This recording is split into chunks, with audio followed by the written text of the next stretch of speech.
सोचिए, भारत में त्रिपुरा के घने जंगलों के बीचों बीच एक ऐसी प्राचीन और रहस्यमयी जगह छिपी हुई है। एक पूरा का पूरा शहर जिसे पत्थरों पर तराशा गया है और जिसके रहस्य आज भी सुलझ नहीं पाए हैं। तो चलिए आज चलते हैं उन्नाकोटी की इसी कमाल की दुनिया में। ये जो बात है ना, एक ऐसी जगह जहां लोगों ने इतिहास पत्थर पर लिख दिया, ये उनाकोटी के लिए बिल्कुल सही बैठती है। ये सिर्फ पत्थर नहीं है, ये एक कैनवस है जिस पर एक पूरी सभ्यता ने अपनी कहानी लिखी है, जो आज कहीं खो गई है। पर सवाल तो यही है, आखिर वो लोग थे कौन और उन्होंने ये सब कब बनाया? यहीं से असली रहस्य शुरू होता है। इस पूरी जगह की सबसे बड़ी पहेली यही है कि उनाकोटी को बनाया किसने और क्यों उनकी कहानी वक्त के साथ कहीं गुम हो गई। तो ठीक है, चलिए इस रहस्य की परतें एक एक करके खोलते हैं। पहले ये समझते हैं कि आखिर ये जगह है क्या। इसके बारे में जो थोड़ी बहुत जानकारी हमारे पास है उसे देखते हैं। उनाकोटी को एक बहुत पुराना शैव तीर्थ स्थल माना जाता है, मतलब भगवान शिव से जुड़ा हुआ। एक्सपर्ट्स का अंदाजा है कि ये जो नक्काशी है ये शायद 7वीं से 9वीं शताब्दी के बीच की होगी। लेकिन कमाल की बात यह है कि कोई भी पक्की तारीख नहीं बता पाया है, और यही चीज इस रहस्य को और भी गहरा बना देती है। अच्छा, इस छिपे हुए खजाने तक पहुंचना भी अपने आप में एक एडवेंचर है। मतलब ये कोई ऐसी टूरिस्ट डेस्टिनेशन नहीं है जहां आप बस गाड़ी से उतरे और पहुंच गए। ये आज भी दुनिया की भीड़भाड़ से बहुत दूर एकदम अलग थलग है। देखिए, यहां पहुंचने के लिए एक पूरा सफर तय करना पड़ता है। पहले आप अगरतला से कुमारघाट के लिए ट्रेन पकड़ते हैं और फिर वहां से आपको कोई लोकल ऑटो या टैक्सी लेनी पड़ती है।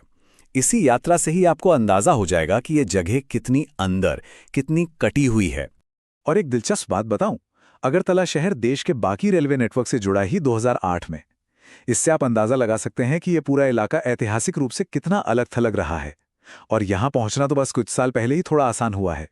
आप जरा कल्पना कीजिए, इतना सफर करने के बाद जब कोई उनाकोटी पहुंचता होगा तो उसे कैसा लगता होगा। चारों तरफ घना जंगल और उसके बीच में अचानक से ये विशाल मूर्तियां उभर आती हैं। वो नज़ारा वाकई में भूलने वाला नहीं होता होगा। और वहां पहुंचकर एक और हैरानी होती है। ना कोई एंट्री टिकट है, ना कोई टूर गाइड है जो आपको रटी रटाई कहानी सुनाए।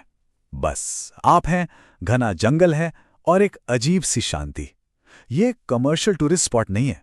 ये आपको मौका देता है कि आप खुद इस जगह को खोजें, उसे महसूस करें। यहां पर ज्यादातर नक्काशी भगवान शिव की है, लेकिन अगर आप ध्यान से देखें तो कुछ मूर्तियां आपको बुद्ध जैसी भी लगेंगी। मतलब हिंदू और बौद्ध धर्म की कला का ये जो संगम है, वो उनाकोटी के रहस्य को और भी उलझा देता है। इस जगह की भव्यता का अंदाजा लगाना हो तो बस शिव के इस विशाल चेहरे को देख लीजिए। ये 30 फीट ऊंचा है। इसे उनाकोटीश्वर काल भैरव कहते हैं और ये यहाँ की कारीगरी का शायद सबसे जबरदस्त नमूना है। तो सवाल ये है कि इन अनगिनत मूर्तियों के पीछे की कहानी क्या है? देखिए, इतिहास तो इस पर चुप है, लेकिन एक पौराणिक कथा है जो यहाँ सालों से सुनी सुनाई जाती है। यही कथा इस जगह को इसका नाम देती है। चलिए उस कहानी को सुनते हैं। सबसे पहले तो ये नाम समझिए, उनाकोटी। बंगाली भाषा में इसका मतलब होता है 1 करोड़ में एक कम। और ये जो नंबर है ना, यही उस मशहूर कहानी का आधार है। तो कहानी कुछ यूं है कि भगवान शिव 1 करोड़ देवी देवताओं के साथ काशी जा रहे थे। रास्ते में रात हो गई तो उन्होंने यहीं पर रुककर आराम करने का फैसला किया। शिवजी ने सभी देवी देवताओं से कहा कि देखो, सुबह सूरज निकलने से पहले उठ जाना ताकि हम समय पर काशी के लिए निकल सकें। लेकिन हुआ ये कि अगली सुबह शिवजी के अलावा कोई भी नहीं उठा। बस फिर क्या था, शिवजी को इतना गुस्सा आया कि उन्होंने सभी सोए हुए देवी देवताओं को श्राप दे दिया और वो सब के सब पत्थर की मूर्त बन गए। और इस तरह वहां 1 करोड़ में एक कम, यानी उनाकोटी मूर्तियां रह गईं। तो ये तो हुई कहानी, पर असल में क्या हुआ था वो तो कोई नहीं जानता। आज भी उनाकोटी हमारे सामने कई अनसुलझे सवाल छोड़कर खड़ा है। ऐसे सवाल जो यहां आने वाले हर इंसान को सोचने पर मजबूर कर देते हैं। ये जो बात किसी ने कही है, ये बिल्कुल दिल की बात है। मतलब जब कोई वहां खड़ा होकर ये सब देखता है तो मन में यही ख्याल आता है कि यार, हमारे पूर्वज कितने कमाल के कलाकार थे। बिना किसी मॉडर्न टेक्नोलॉजी के उन्होंने ये सब बनाया कैसे? ये सवाल दिमाग में घूमता रहता है।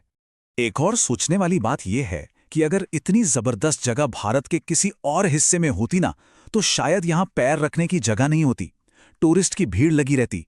लेकिन इसका दूर होना, इसका अलग थलग होना ही इसे इतना खास और इतना अनछुआ बनाता है। तो घूम फिर कर हम फिर से उन्हीं सवालों पर आ जाते हैं। आखिर ये कलाकार थे कौन, और ऐसा क्यों लगता है कि ये काम अधूरा छोड़ दिया गया? उनाकोटी का असल इतिहास आज भी इन्हीं पत्थरों की खामोशी में कहीं दफन है। उनाकोटी हमें बस यही याद दिलाता है कि हमारा इतिहास सिर्फ किताबों में नहीं है, बल्कि ऐसी ना जाने कितनी ही जगहों पर पत्थरों में लिखा हुआ है, जो बस खोजे जाने का इंतजार कर रही हैं। और सवाल यही है कि ऐसी और कितनी कहानियां